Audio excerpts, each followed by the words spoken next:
Hello mga palangkay, sa mapagpalang araw sa ating lahat. For today's video is gagawa tayo ng chicken asado bulabol at chicken asado siopaw. So ito nga, let's go.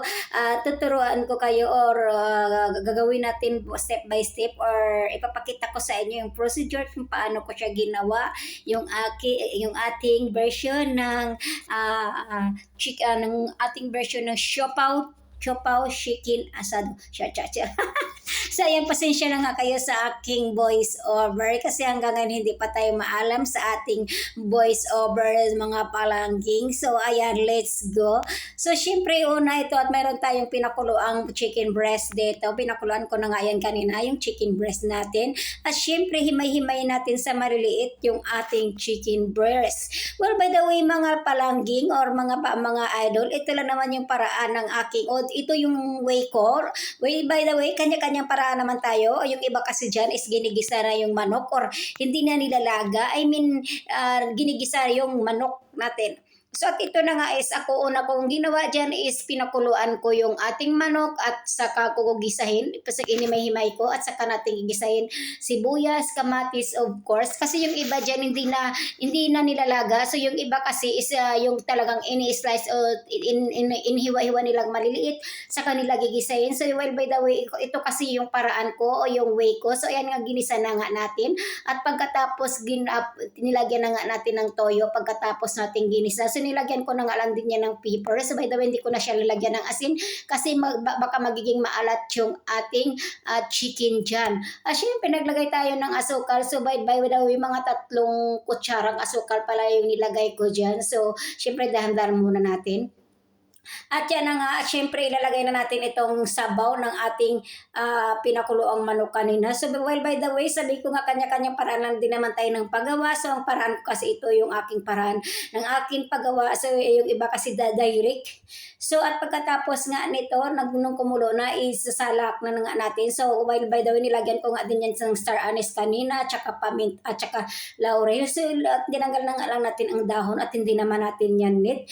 So sinalak ko nga lang dyan o drinin yung kanyang sabaw para ito yung sabaw. Ito na yung gagawin nating pinakasos natin mamaya ng ating chicken asado siopaw. So ayan na nga at syempre didrain natin. So syempre tanggalin na natin muna yung kanyang mga spicy dyan na nilagay ko. Kasi nga may mga nilagay pa akong spicy dyan. Kanina katulad ng sinabi ko, may star anise pa nga dyan at may dahon ng laurel. So at ito na nga, ayan na nga, ibabalik na nga natin dyan sa kaserola itong ating sabaw kanina sa pinakuluan nating manok. So ilalagay na, ibabalik na natin siya sa ating kaserola at same kaserola. So nang kumulo na nga siya, so lagyan na nga lang natin siya ng cornstarch, pampalapot ng ating sabaw. So hindi ko na nga inubos ang ating cornstarch, maunti-unti na nga lang. At baka biglang lumapot pag binigla natin yan at baka hindi natin makontrol ang kanyang lapot. So ito na nga yung consistency na ating hinahanap, no? So ayan, ganyan na nga lang, pinatay ko na yung apoy at ganyan na nga lang. So wag na natin masyadong palaputin at pag natuyo din yan mamaya is lalapot din naman talaga ng husto yan. So isit aside na nga natin yan at gagawin na natin yung ating dough. So ito na ang ating dough. Well, by the way, dyan sa aking dough, naglagay nga pala ako dyan kanina ng baking powder, yes, tsaka sugar, tsaka asin dyan sa ating dough. So hindi ko pinakita at saka yung harina. So pinakita ko na lang direct na.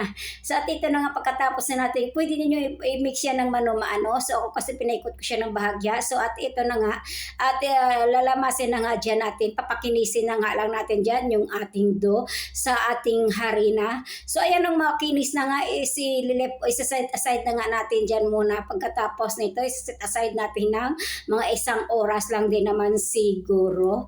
So pagkatapos nga so syempre kukubiran na nga muna natin, kukubiran pa pala natin yan bago natin isisit aside of course. So ito na nga, dyan na nga lang siya natin i-rest dyan sa ating ginamit na baking bowl. So at ito na nga, pagkatapos ng 1 oras, so ito na yung ating dough dyan. So ayat lalamasin na natin yan at palalambot, ipapakikinisin na nga natin yan. So, syempre, hiniwa ko siya.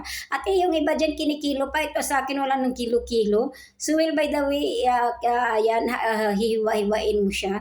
So, hiwa-hiwain mo siya sa tatansyain mo lang sa alam mong gusto mong laki o sa tamang laki na gusto mo. Pareho lang din naman baliktad. So ayan na kayo, pasensya na nga kayo sa aking voice over mga madlang people.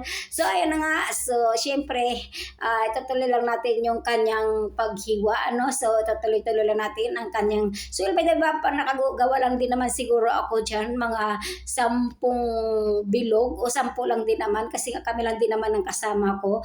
So ayun, sabi ko nga, so ito na nga, at yan, natapos na nga natin yan siya ihiwa-iwain. So, i-rest na nga na takpan natin siya ng bahagya. So, ayan, tatakpan na nga lang natin siya ng bahagyang-bahagya lang naman.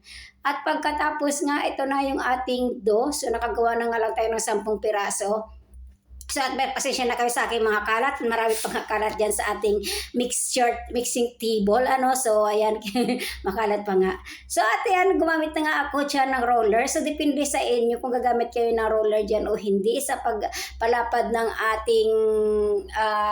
ating dough dyan.